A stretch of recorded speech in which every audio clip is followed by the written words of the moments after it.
నిన్న పాపం fee reimbursement గురించి 2 ఏళ్లకెళ్ళి కాలేజీ వాళ్ళు బతిలాడుతున్నారు. నిన్ను దండం పెట్టిండ్రు, దరఖాస్తు పెట్టిండ్రు, నీ ఇంటి చుట్టూ తిరిగిండ్రు, నీ మంత్రులను బతిలాడిండ్రు, నీ అధికారులను బతిలాడిండ్రు.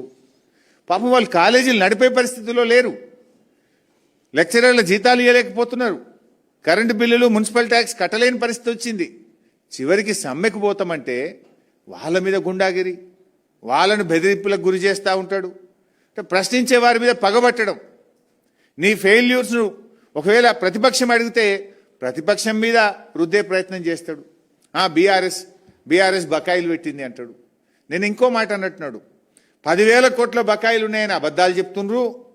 కేవలం 3,600 కోట్లు ఉన్నాయని నిన్న ప్రెస్ మీట్లో రేవంత్ రెడ్డి గారు చెప్పారు. నేను ఛాలెంజ్ చేస్తున్నా, రేవంత్ రెడ్డి మాట్లాడదామా దాని మీద? బహిరంగ చర్చకు సిద్ధమా? దాదాపు 8,000 కోట్లకు పైగా ఉన్నాయి.